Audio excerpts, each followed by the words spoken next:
you're going to this Chesterton conference, that's Dale's conference. Can you describe that to me? And I said, well, imagine a room full of 350 Dale Alquists. And she said, that would be a weekend of pure joy.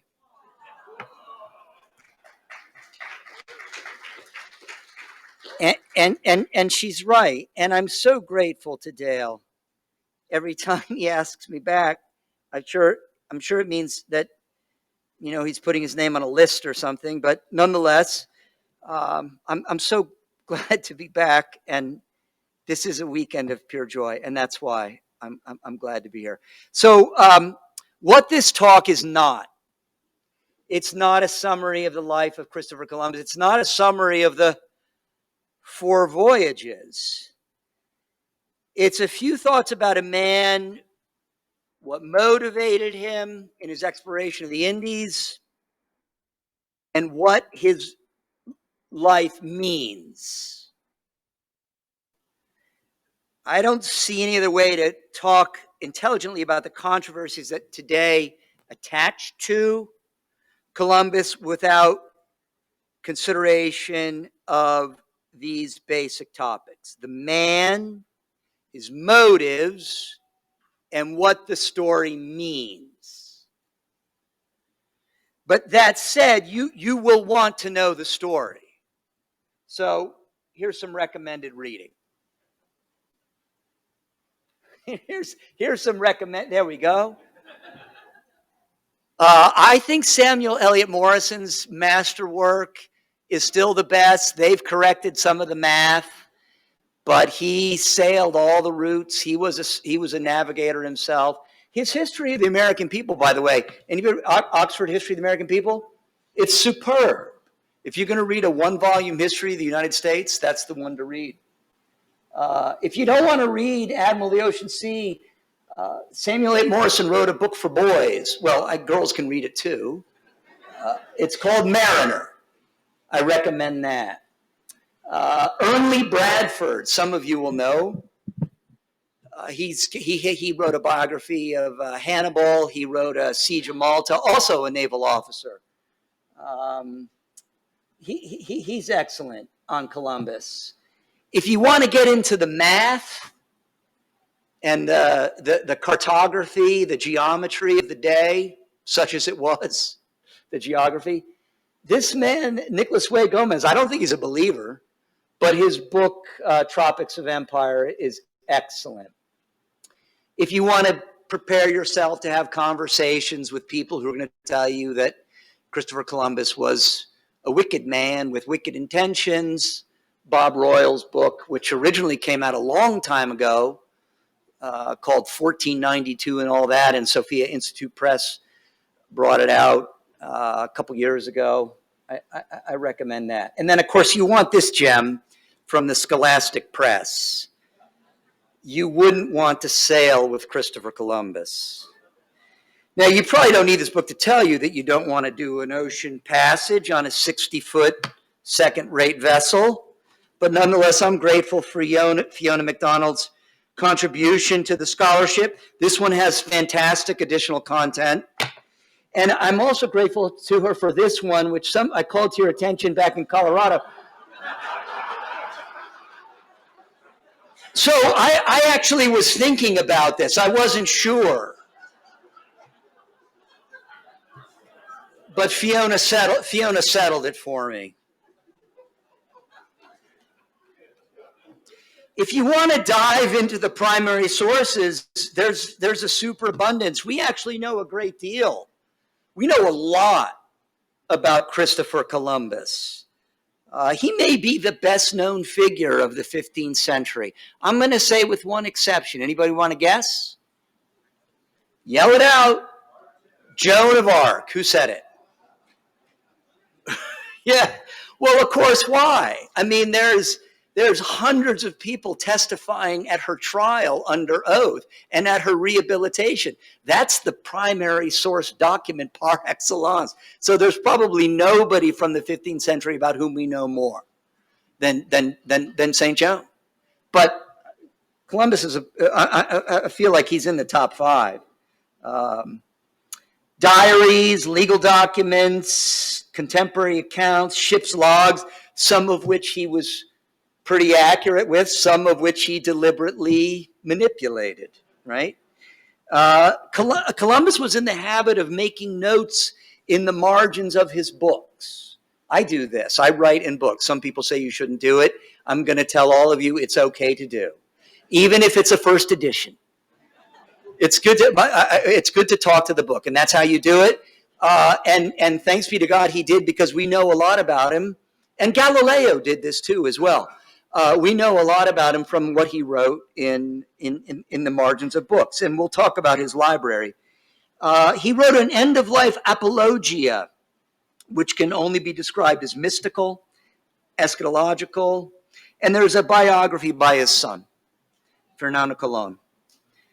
So there's a great deal of primary source documents if you want to dive into it, and yet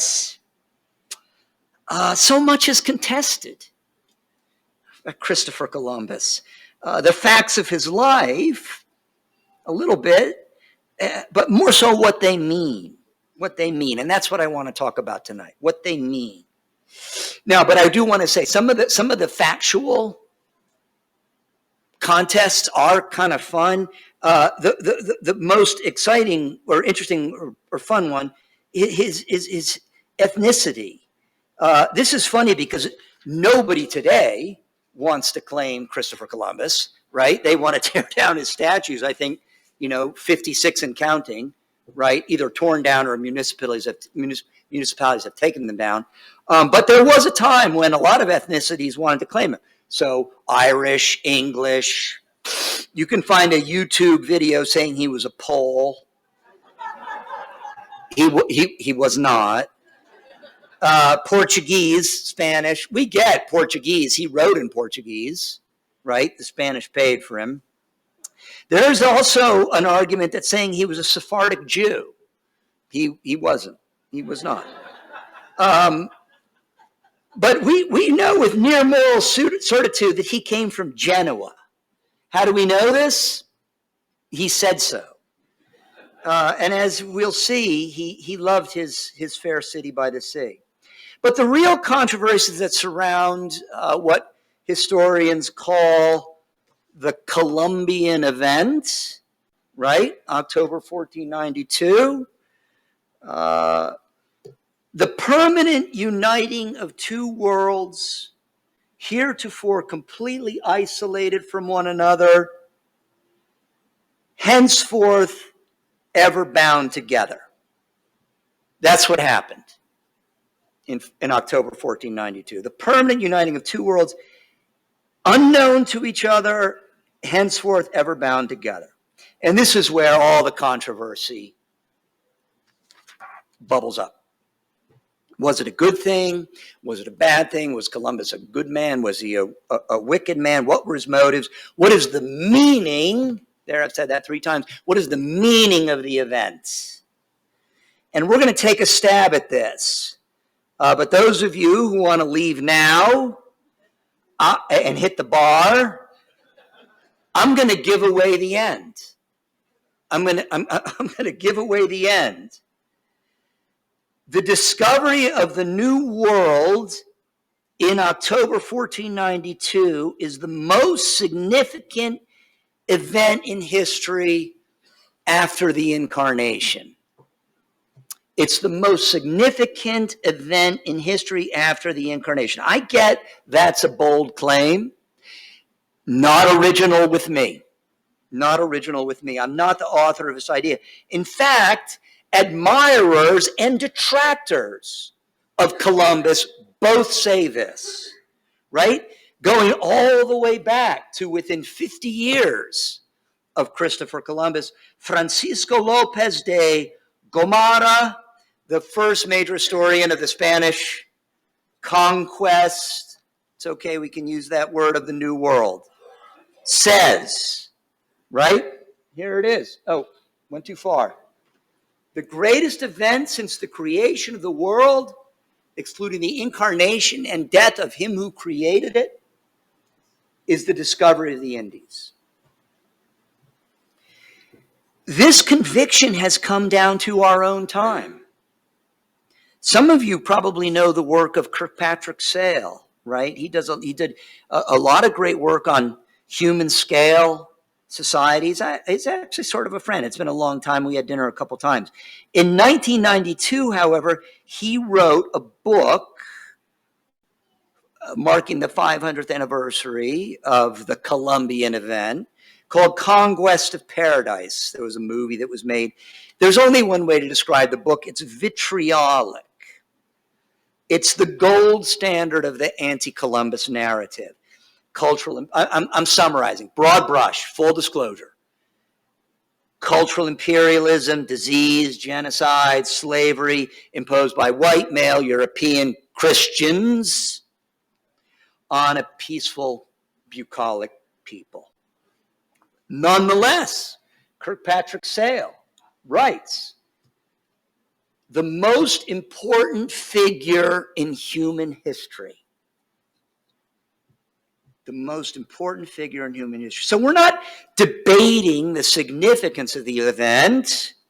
We're debating what it means. And our friend Gilbert Keith Chesterton, in his rhetorically roundabout way, declares very much that folks like Kirkpatrick Sale acknowledge the singular importance of Christopher Columbus. This is what Chesterton says. When Christopher Columbus discovered America, it must be admitted that in some sense America was an accident. I would not for a moment hint that America was a disappointment. But that great Genoese set out with the praiseworthy purpose of converting the Khan of Tarta to Christianity, and would doubtless have done so to the best of his ability had he met that monarch walking about the neighborhood of Panama. The Spaniards who afterwards came to those parts certainly believed that it was their business to spread a religion, and that they had a religion to spread. I'm not justifying what they had to teach. I'm only pointing out that they did bring to the barbarians something that really can be called news, even by those who did not admit that it is good news. They were saying something that was, as the phrase goes, important if true. And well, we know it's true. Because we do, Father Lopez de Gomara opens up a door of understanding for us. And what is it? It is his reference to the Incarnation as an event in human history. And this merits a little bit of reflection. For the Christian, the only way, the complete way to understand history is in the light of the Incarnation, in the context of the Incarnation. What do I mean? If you were with me in Colorado Springs, I went through this with Cortez. I mean that all of history before the Incarnation points towards it, and all history after the Incarnation proceeds from it. There's no understanding of human history outside of the Incarnation. Indeed, there's no understanding of humans outside of the Incarnation. This is the point of Dante's poem, right? It's his great message of hope. So here's some examples from history. Alexander the Great, right?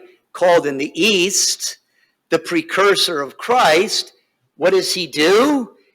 What's it called? He Hellenizes the East. And had he not Hellenized the East, then the Gospel of John, using that language and that thought, that Greek thought, right? Logos, would have been unintelligible to the peoples of the East, right?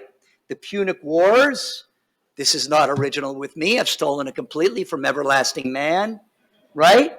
The Punic Wars, that great moment in history where it is to be decided between the baby killers in Carthage and this young republic on the Tiber to make the world safe for the divine baby. And my friends, by the way, you're reminded of this every midnight mass.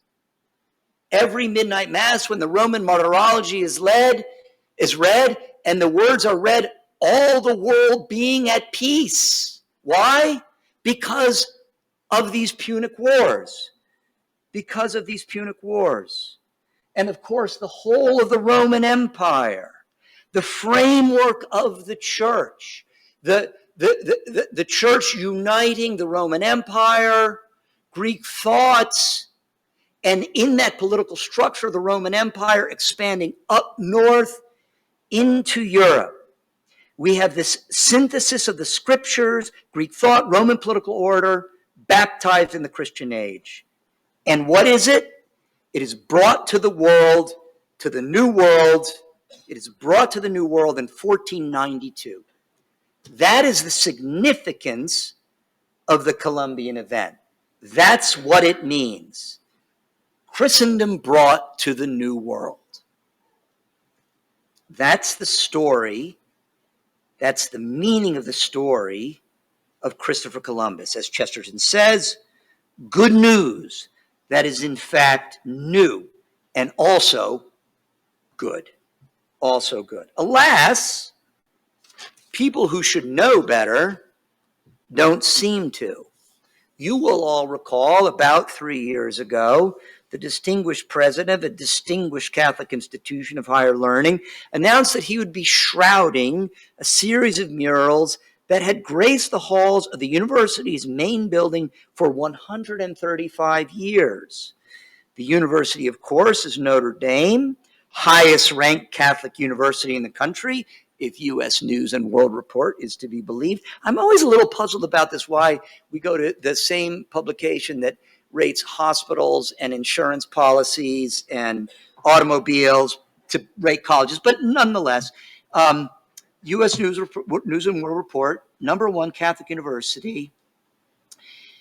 The murals depict scenes from the discovery of the New World by Christopher Columbus. You should know, by the way, that discovery and New World are expressions that were common to us in grade school. They have fallen out of favor. The artist was a man, he was a Bolognese. He was from Bologna, named Luigi Gregori. Those of you who have been to the inside of the church at Notre Dame, he's the man responsible for the interior paintings at the Basilica. Father Jenkins said, explaining his decision, for the native peoples of this new land, however, Columbus's arrival was nothing short of a catastrophe. Whatever else Columbus's arrival brought, Father Jenkins doesn't say, for these people it led to exploitation, expropriation of land, repression of vibrant cultures, enslavement, and new diseases causing epidemics that killed millions. The mural's depiction of Columbus as a beneficent explorer in front of the native peoples hides from view the darker side of the story, a side we must acknowledge. Father Jenkins here is echoing the Kirkpatrick Sale narrative. He's not the only one. Some of you will remember the Native American activist Russell Means. Means was the vice presidential candidate for Larry Flint, who was invited to speak at Georgetown, another highly rated Catholic college. In any case, here's Russell Means on Columbus. Columbus makes Hitler look like a juvenile delinquent. He adds, asking Native Americans to celebrate on October 12th is like asking Jews to appreciate a balanced view of the Holocaust on Hitler Day. Another example comes from Berkeley, California, where Indigenous Peoples Day finds its origin. In 1992, the city of Berkeley sponsored an opera called Get Lost Again, Columbus. Of course, the irony has escaped the people of Berkeley. There'd be no opera in the Americas if it were not for Christopher Columbus. A more recent vintage, I didn't know about this woman until very recently, alas. Miss Hannah Jones. She looks like she needs to attend a Chesterton conference. Christopher Columbus, she runs something called the 1619 Project. Right. So Christopher Columbus and his ilk were no different than Hitler. By the way, my friends, it's different from. This is a pet peeve of mine. Taller than, shorter than, wiser than, smarter than, fatter than, thinner than. It's different from.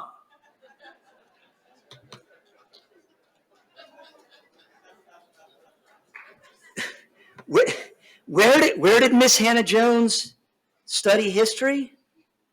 Notre Dame. And grammar too, apparently. And so now Indigenous Peoples Day, which is really just hate Columbus Day, is celebrated all over the world, including in Columbus, Ohio, where they no longer celebrate Columbus Day. So we can expect silliness and anger, vitriol from the cranks. But when the president of a major Catholic university, and by the way, there are many fine people. In fact, I mean, it is in many ways really a first-rate school, joins this chorus, it's not helpful in trying to get an understanding of the man and the significance of the story. So let's have a go at that, okay? But as I said, I would give away the end. Those of you who want to leave, I'm just going to, here we go, one more from one of my favorites, Leo the 13th, who's I know a favorite to Chestertonians. Quarto abuente seculo, on the 400th anniversary. For the exploit is in itself, listen to the superlatives here, the highest and the grandest which any age has ever seen accomplished by man, and he who achieved it for the greatness of his mind and heart can be compared to but a few in the history of humanity. By his toil, another world emerged from the unsearched bosom of the ocean. Hundreds of thousands of mortals have, from a state of blindness, been raised to the common level of the human race, reclaimed from savagery to gentleness and humanity, and greatest of all, by the acquisition of those blessings of which Jesus Christ is the author, they have been recalled from destruction to eternal life. So I just think Father Jenkins hasn't read Leo the 13th. So let's get our imaginations around Christopher Columbus. We're going to talk about the man and his age, the enterprise of the Indies, the 4 voyages, the legacy. We're going to go fast, I promise you. What do we know about Christopher Columbus? Actually, a great deal, right? He was born in 1451, sometime between August and October, in the maritime city of Genoa. It's not correct to call Genoa a city at this stage, right? It's a city-state, right? It's called the Republic of Genoa.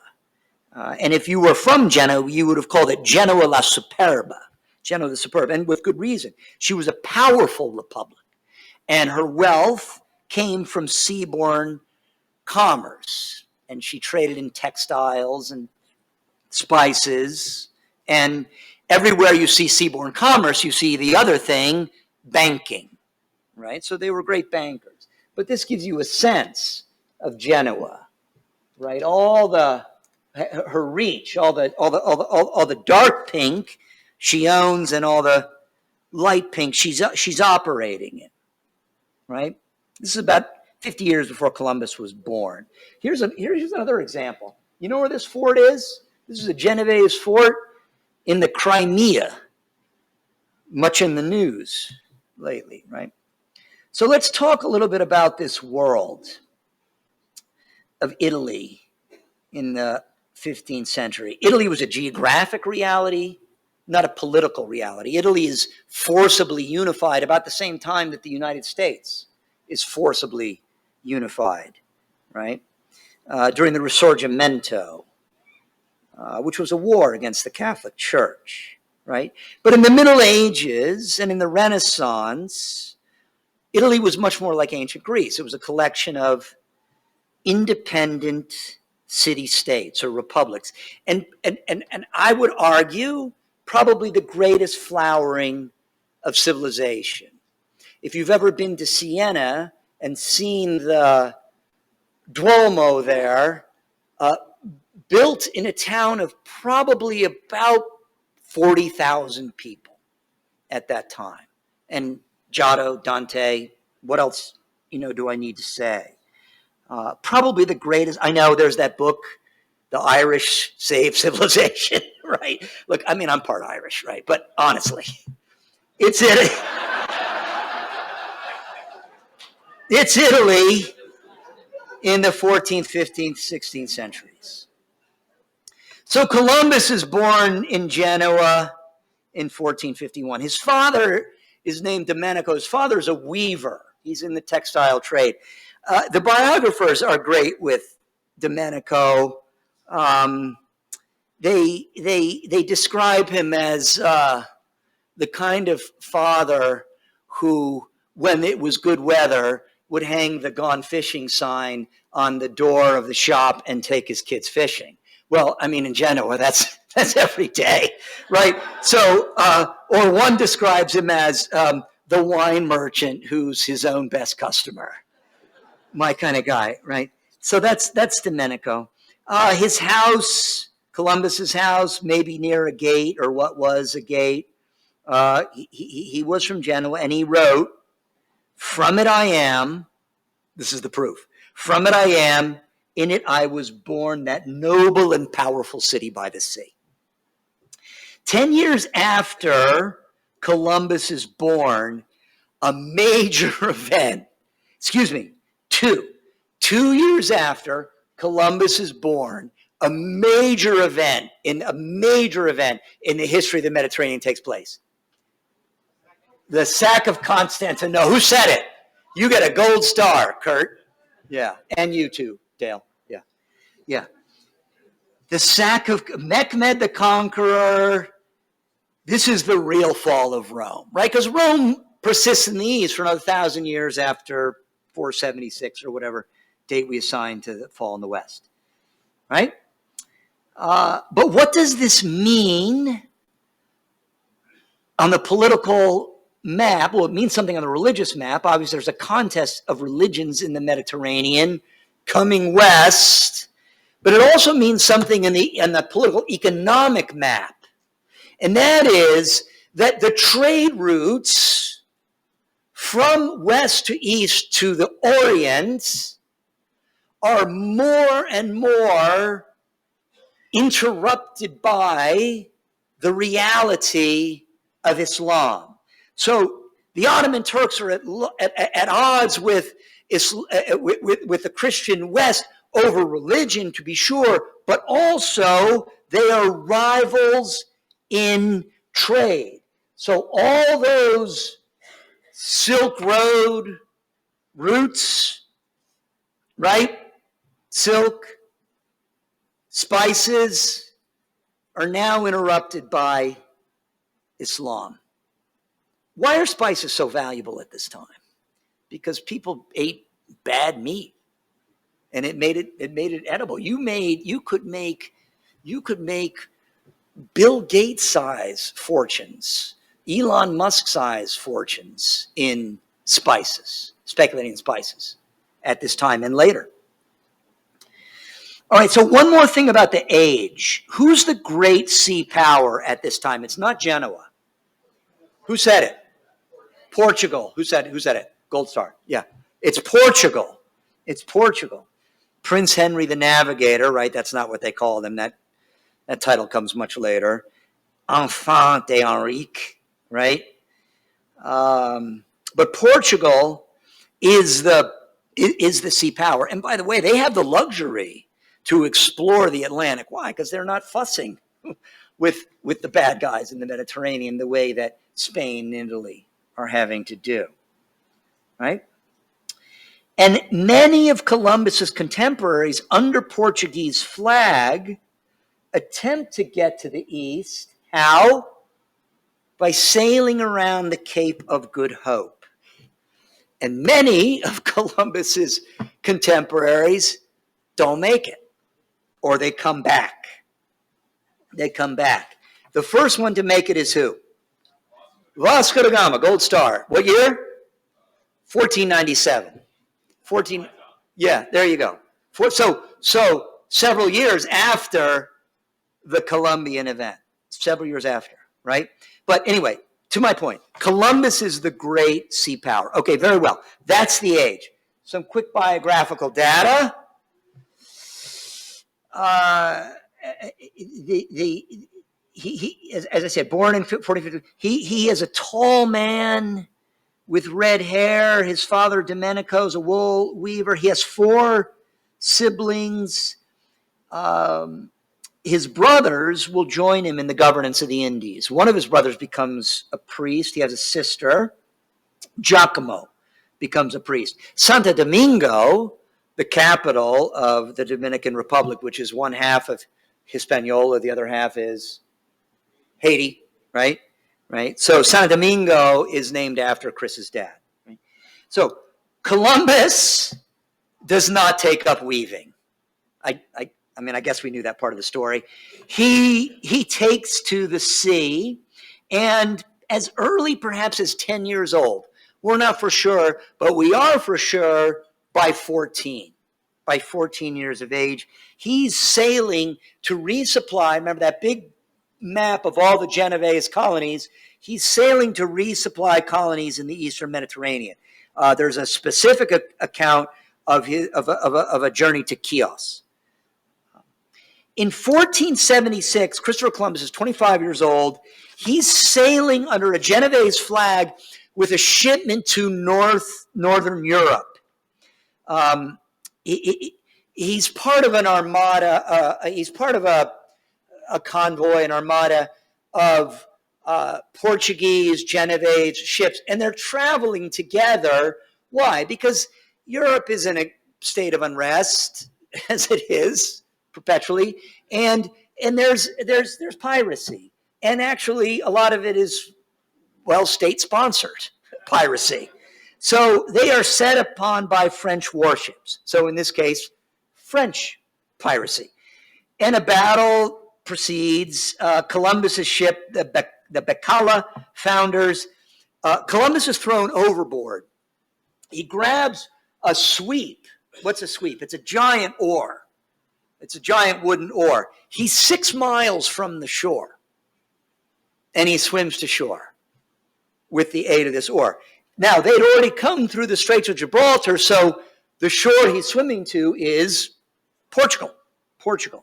And he lands in Lagos, and then he makes his way to Lisbon. And in Lisbon, there's a substantial Genoese community. And in fact, among the Genoese there is his brother, Bartolomeo, who is there making maps. So Lisbon, as I said, is the center of exploration and discovery. It's also the center of the African trade.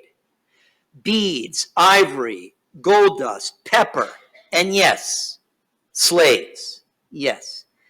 So while the Venetians, the Genoese, the Spaniards are battling the Turks in the Mediterranean, Portugal is ruling the Atlantic. Portugal is ascendant. Portugal is also it's also a center of learning. And here we see Columbus, the autodidact, right? He learns Latin, Portuguese, and he begins to educate himself. And it's Latin especially, right? that unlocks for Columbus the scriptures, the ancients.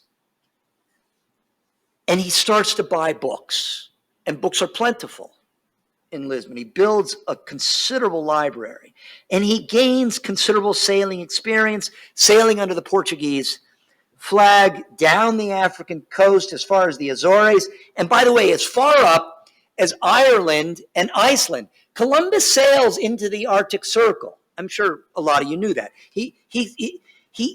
So all this longitudinal experience gives Columbus it forms an innate sense, I'm going to say innate, almost preternatural sense of navigation of the prevailing winds.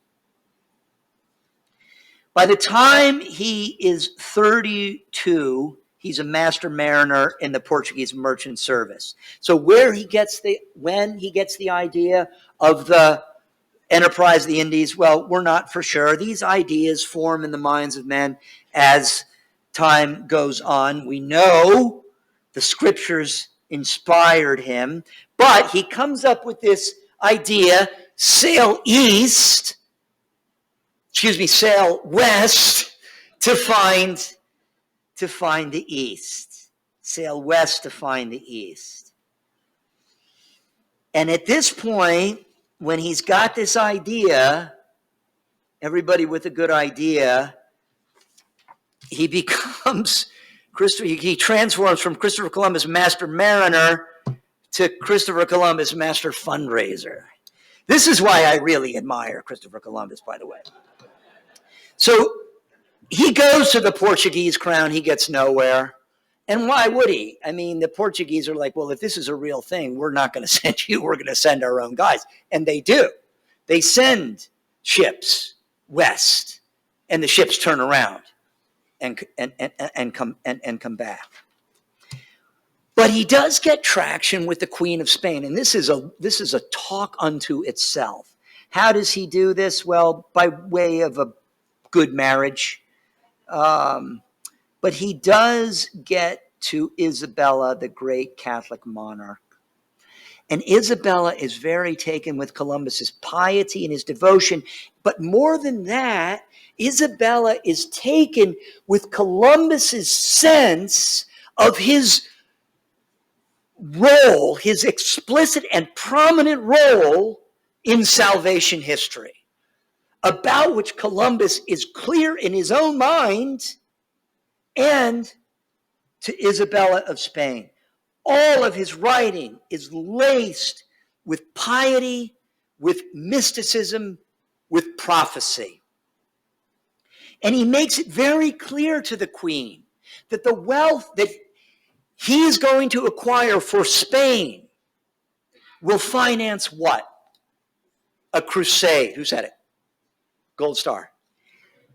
A crusade to liberate the Holy Land from Islamic tyranny. And by the way, where are we, my friends, in history? We're closing on the year 1500. So there is an eschatological sense that is informing not just Columbus's thought, but all the thoughts of all the theologians, right? They would be blogging about, they would be podcasting about it. This eschatological sense. So a new crusade, the return of the second person of the Blessed Trinity, the liberation of the Holy Land. And Queen Elizabeth is Columbus is a believer. And Queen Elizabeth is very taken up in this narrative. His devotion is attested to. He said the divine office every day. All of his letters began and ended with Jesus and Mary be with us on the way. They sang the Salve every day on the Santa Maria. Columbus ended every day before the evening watch came on. He stood there at the proud Santa Maria and read what we today call the last gospel. In the beginning was the Word, that gospel that calls to our imagination the incarnation. The incarnation. Scripture was very much the inspiration for the enterprise of the Indies. It was, Columbus writes, it was the Lord who opened my mind to the possibility of sailing to the Indies. He also says, there is no question that the inspiration was from the Holy Spirit because he comforted me with rays of marvelous inspiration from the Holy Scriptures. And we're going to see this. We're going to see this. All right. The enterprise of the Indies. Okay, so very quickly, these are his motives. He's part of this providential plan. He's going to finance a crusade. He has this eschatological sense. The enterprise of the Indies. We're going to talk a little bit about the geography here, my friends. It's not as good as it is today. Columbus didn't prove the earth was round. Okay, that's Nathaniel Hawthorne who came up with all that flat earth stuff. Actually, there was a chap named Eratosthenes who came within 1% of the earth's circumference in 200 BC. He was good. He was good at his job. But there was a debate still in Columbus's time about how many miles were in a degree of latitude. Okay, so look, I'm an English major, but I have to explain this to you because I had to explain it to myself. Latitude are the parallels. There's 180 of them on this side and that side of the equator. Longitude, those are called meridians. There's 360 of them, okay? The distance between a latitude largely is fixed, okay? The distance between a longitude, which, by the way, we don't have the science for right now. We need chronographs. That's going to come much later. But the distance between a longitude depends on where you are on the globe, right? Everybody got that image? Okay, so, but latitude, our understanding of how many degrees or what a degree of latitude actually is, that's going to influence what? Our understanding of the size of the globe. Our understanding of the size of the globe. Now, here, my friends, I have to tell you that Columbus was way off. He was very wrong. Okay? He said, right, that a degree of latitude was about 45 nautical miles. That'd be about 52, regular walk along the earth miles. Okay? Ptolemy, who came a long time before, was a lot closer. There was also some confusion about just how long a mile actually was. Okay? So Columbus's globe was about 25% smaller than the globe actually was. Okay? So thanks be to God, he made this egregious math problem. Okay? He put the circumference not at 21,000 roughly, but about 16,000. The Indies, according to Columbus, were about 3,000 miles away. From the Canaries to the New World, or what we now call the Caribbean, it's actually about 7,000.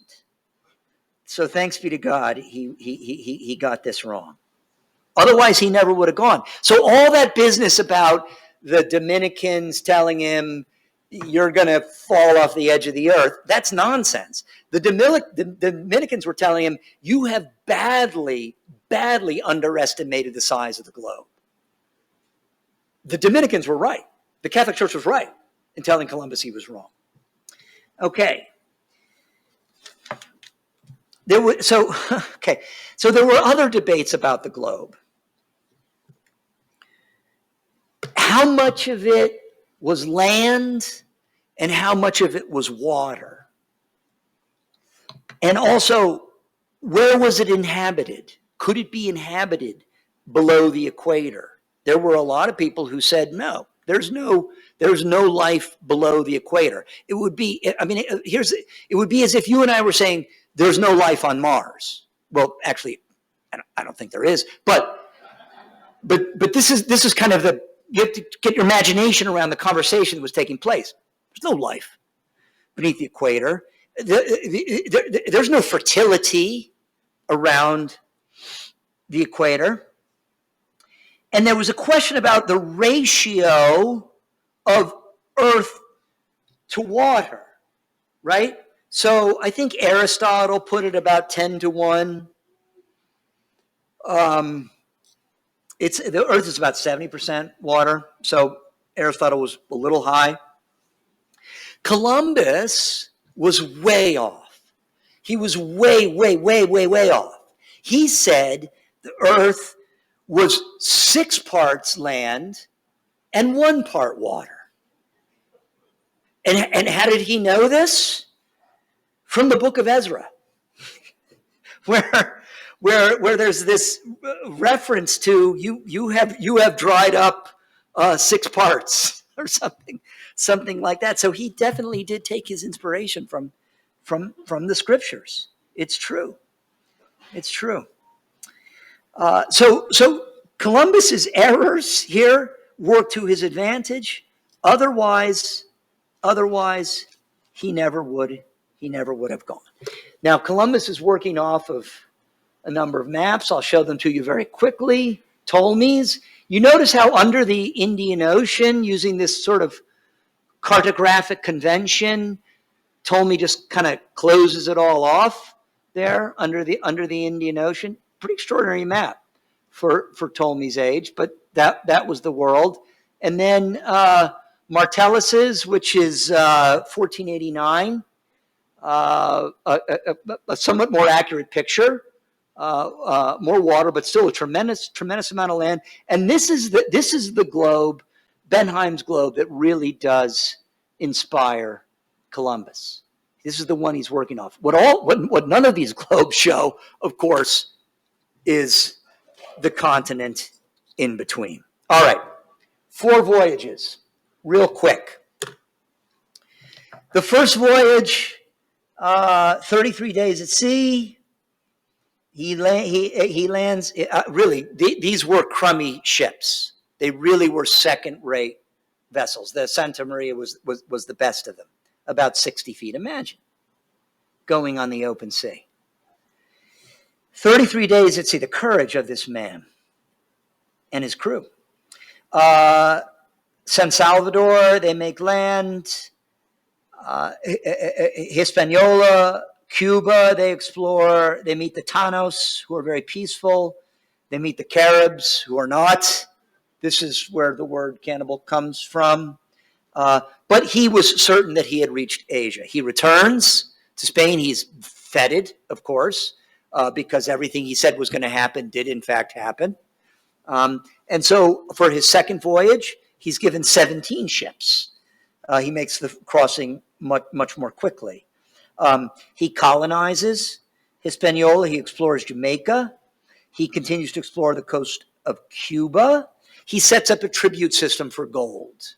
This is true. The tribute system, by some, is brutally enforced among the natives. This is absolutely true. He opposes, Christopher Columbus does, slavery. So does Isabella of Spain. But is it present in the conquest of the New World, in the exploration of the New World? Yes, it absolutely is. The third voyage, he makes landfall on a continent. He lands on what is today Venezuela. So he knows, when he gets to what we today call Venezuela, he knows he's not on an island. In addition to his superhuman or preternatural navigational skills, Columbus had this just kind of sense of where he was. He wasn't a trained botanist, and yet he said, the variety of the plants here, where I am, this can't possibly be an island.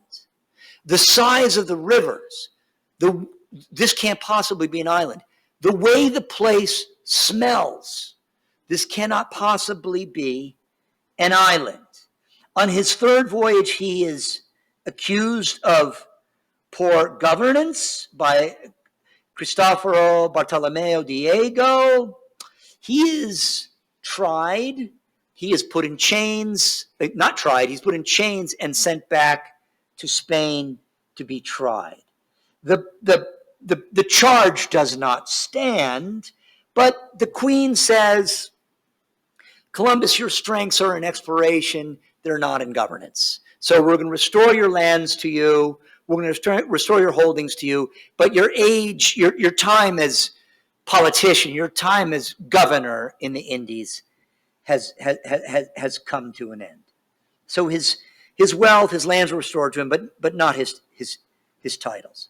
But this third voyage is important because there's no question that he's discovered a third continent. Fourth voyage, he's looking for a passage to the Indian Ocean. By the way, by the fourth voyage, he makes the trip in 17 days. So about half the time of the first voyage, because he really has a command. Well, by the way, he has better ships, it's true, but he has a command of those prevailing trade winds, that you go south to go west, right? He explores the coast of Central America. This is where he's marooned on Jamaica for a year. Great story. Read the Ernley Bradford book. He convinces the natives of Jamaica to continue to feed his crew. How? By predicting an eclipse. And he's right, the eclipse of 1504, right? I mean, he's a superb mathematician as well. He returns, and he dies within a year of his return.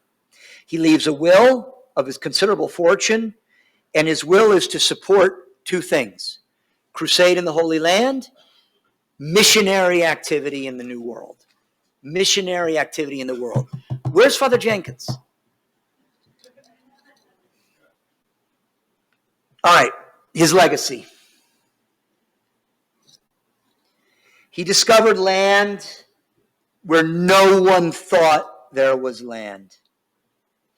It's true, his math was bad on the size of the earth. He learned to sail south from the Canaries to catch the trade winds to go west.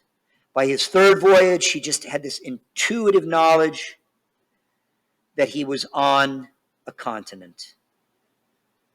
His fourth voyage is planned to circumnavigate the globe, of course, fails, but he adds to the knowledge of the map. And by his fourth voyage, he is certain he has reached a new continent. He is certain he has reached a continent. He thinks he's reached India, but there is some idea in his head, perhaps this is an altogether new continent. And that, by the way, he says in his writing. We'll come to that. More important than any of that, what does it mean? It is the first sustained exchange between two peoples completely unknown to each other. My friends, there's not another example like this in history. I know, Dale. Oh, Dale left. It got long, Dale. I'm sorry. Oh, there he is. Okay. I know, Dale. What's it called? The whatchamacallit runestone there in Minnesota, where the Vikings came to Minnesota. Right. Yeah, that's right. Long before Columbus. Right. Yes, I know. Exactly. I'm sorry. There's no evidence of any exchange here. Zero. Yeah. There is that stone.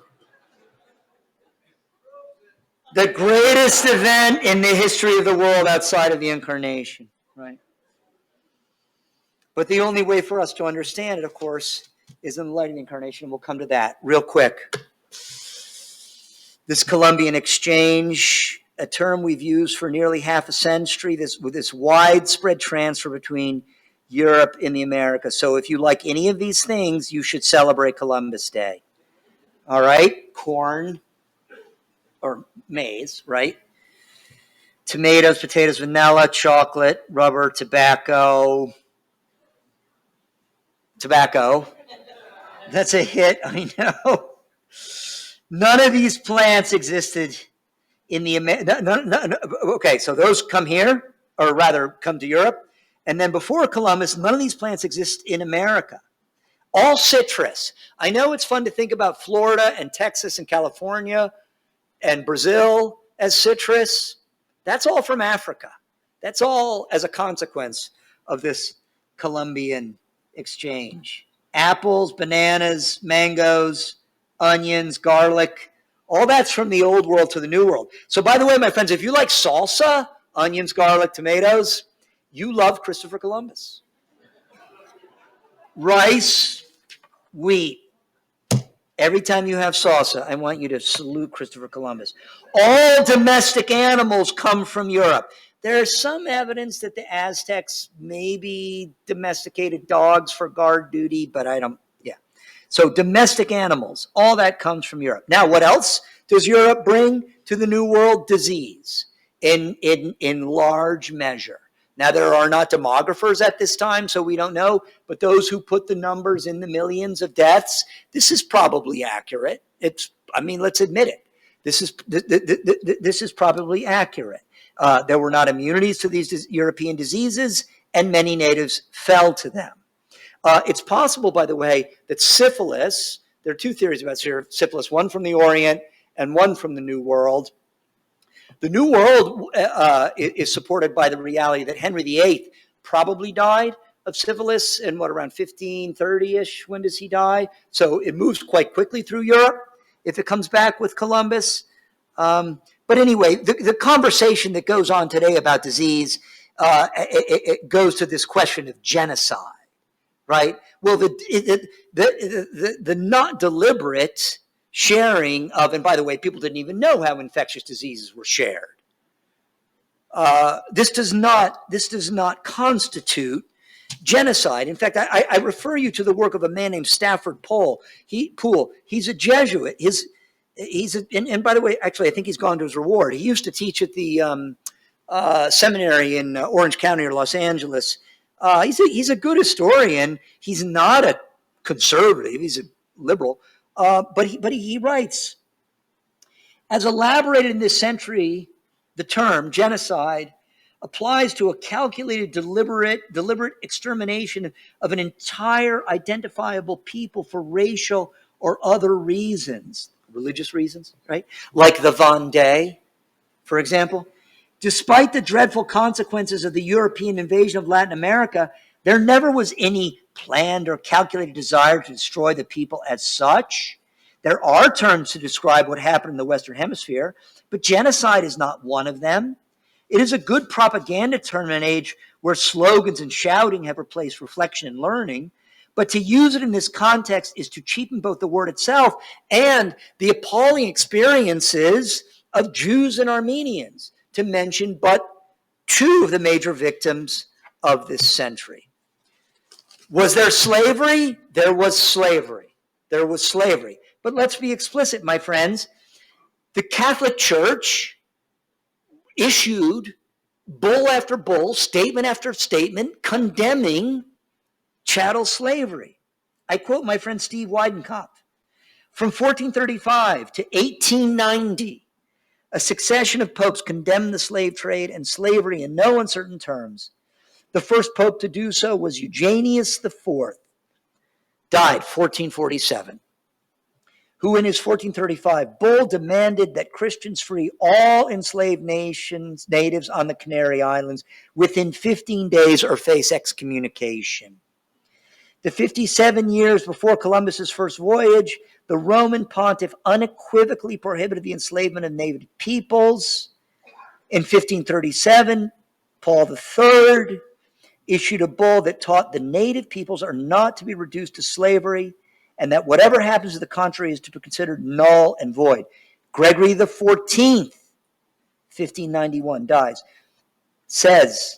addresses the Bishop of Manila in the Philippines, and reiterates his predecessor's prohibitions against enslaving nations. Urban VIII, 1644, in support of King Philip IV's edict prohibiting enslavement of the Indians in the New World. The church has been explicit about slavery. Did bad men enslave people? Yes, they did. Yes, they did. Do non-Christian bad men to this day, Muslims, for example, enslave people? Yes, they do. Yes, they do.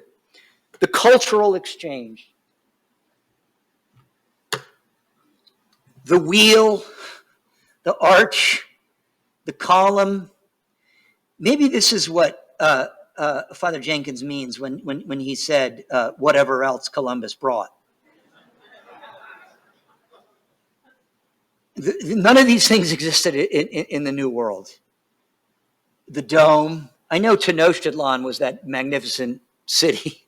There were no domes or arches in Tenochtitlan. Animal husbandry, crop rotation, irrigation, textiles, clothing, monogamy. My personal favorite, baptism. The promise of eternal salvation. And this is what it means, my friend. This is what it means.